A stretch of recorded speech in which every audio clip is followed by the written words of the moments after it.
What to do when you're caught inside. It's gonna happen no matter what. You gotta pay to play. So if you want to reach your surfing potential, if you want to catch those great waves, surf those best swells, you're gonna be put in situations that are super uncomfortable and can be super dangerous if you don't know what to do. So in this video, it's gonna be super quick. I'm gonna show you exactly what you have to do in order to stay calm, survive those, so that being caught inside doesn't end your session like it does to so many people. You can always see in the lineup when those big sets come through and all those people that were hanging out that you're battling in the lineup for are suddenly nowhere to be seen. So you wanna be the person who stays out there and get through that and stays calm. It's something that I call emotional intercept. Now you know, or you may or may not know, that your emotions are really closely tied to your nervous system, which is really closely tied to your breath. So we can do a quick little exercise here in order to show how that works.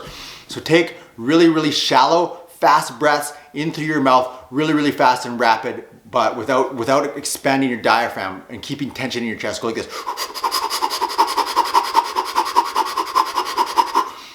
Your body starts to get hot, you start to get dizzy, and you can start to feel a little bit of, it's almost like anxiety. It really fires up your nervous system because your body your nervous system reacts to the information that you give it. It doesn't know if you're just breathing like that in your living room, if you're running from a tiger or not. It's gonna trigger the fight or flight response. It's gonna make you scared. It's gonna make you really hard to hold your breath. On the flip side of that, if you close your eyes, now that we're in that state, and just breathe in through your nose, really deep through your belly. Hold for a sec. Out through your nose. Just one of those feels amazing. There's a study that shows if you do 5 of those, it lowers your blood pressure. But as you can feel how that affects your nervous system, you start to get a sense of calm. So that's the big difference between your actual breathing pattern, how it can affect your emotions. As well, if we're out in the ocean and you see a wave coming, and you're about to be caught inside, and all you think about are those negative things that are gonna happen, or if you're focusing on that and you get scared, that's gonna also fuck with your nervous system too. It's really gonna trigger you. Now, I've done both of these things. I've been in positions where I did the wrong thing. So when I used to be like a super hardcore drinker, did drugs, partied, all that stuff. And when I quit, I was 28 years old, and I really got back into surfing heavily because I wasn't doing it as much. First big swell that came when I was back, I paddled out. It was the place I learned to surf out here in Canada. I've surfed there 1,000 times, and I got caught it's a really long paddle. It's a beach break, so it's really heavy. And I used all my energy to get out almost past the break. I was just about there and I was dead. I was basically at zero, and I saw another swell or a couple waves coming, so I'm like, I just gotta sprint and get past it. So I dumped everything I had in order to get out to where I thought was past the break so I could rest. And then the swell of the freaking year came, and I was caught in the impact zone of 3 of the heaviest waves, and I panicked. I never in my life that's the only time in my life I've had that feeling where I looked or thought inside my own mind and I was like, I'm gonna drown. I thought I was gonna drown. Luckily I made it. I ended up getting washed on the rocks, and that was 7 years ago now, and so that's what sparked everything you see in Hydro Mind, all the training, all this stuff to stay in shape for surfing without actually surfing. And I've also been in situations where I've been in situations way heavier where this emotional intercept has helped me. When I was in Costa Rica a few years ago, I was at a place called Dominical. It's a beach break, and it was the biggest swell of the trip. And when I was out there, I got pulled out by a riptide super far. I was like out to sea. It took me an hour to get back. So I paddled along the shore, got out of the rip, and then had to slowly make my way back in.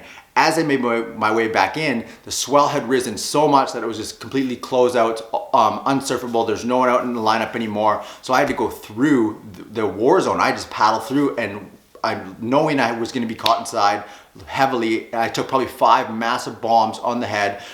And my board was pulling so hard on my leash, on my leg, that it messed up my hip for the whole rest of the trip. I was limping the whole rest of the trip. I had to hold my breath over and over. It was the most violent situation I've ever been in my life. And I never once had the feeling like, oh shit, I'm gonna drown. It was so much more chill and relaxed, all because of this emotional intercept. So here's what's important about understanding how to control your emotions. So the way you wanna breathe in through your nose, and you wanna be calm, but remember this. People do not rise to the occasion. You sink to the level of your training. So you want to practice breath holding as much as possible. I heard an insane story about shooting ranges where police officers and agents and all that stuff used to practice shooting, and then they'd clean up all their shells. But now they'd make people leave all their bullet shells all over the ground because they were finding bodies at these shootouts because these police officers were getting in shootouts and they were picking up their bullet casings. So you sink to the level of your training. When shit gets crazy, you don't suddenly figure out the right thing to do. You just do what you've done all the time. So when those big waves come, and like what I did in the first story, I got scared. But now that I've been through the training, when I get those heavy situations, I go to my training. That's what I mean by emotional intercept. Instead of focusing on the wave, instead of focusing on what's wrong, you go to the level of your training. So if you practice low oxygen training, if you practice breath holding, and you practice controlling your emotions, you're going to be able to survive those situations, and it's going to be easy. It's going to be second nature to you. So if you want to thrive in those intense ocean environments, but you also have a life on land where you have lots of responsibilities, doing this kind of training at home is the best way to do that. It's gonna change your surfing, it's gonna change your life, it's gonna change your health. That's something you want more of. I'm doing a free trial of my entire breath training system. You can either click the link up here or click the link down there, depending on where you're watching it. You can try all this stuff, and so you can understand what to do when you're caught inside. So just a little demonstration of exactly what emotional intercept would look like. So when you first see the wave coming, let's say that you're on your board. So you wanna make sure you're taking diaphragm breaths, because when you're on your board, you can really, if you're laying on your belly, it can force you to take chest breaths. And chest breathing puts tension in your neck and chest, which triggers the fight or flight response, which releases adrenaline, which increases your heart rate, which puts you in the negative emotional state. So you wanna really focus on taking those belly breaths.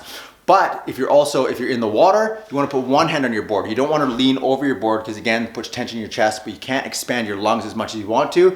And you want to, don't forget what's going on, forget that wave. Put your focus on the breath, breathing, the preparation breath. So it's in through your nose,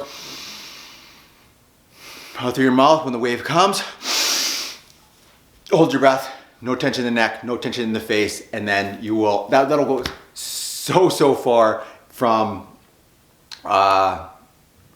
getting into a negative situation. Another key point is if you see that wave coming, you have to know if you're gonna paddle or if you're just gonna rest, right? Because you think you can make it, but you sprint and you paddle and you don't make it, that is a even worse situation to be in. So part of being caught inside is accepting it, not trying to get through it, just letting it hit you, staying calm, doing that emotional intercept, doing that proper breathing, doing that proper breath holding technique, and you have no idea how far that will go.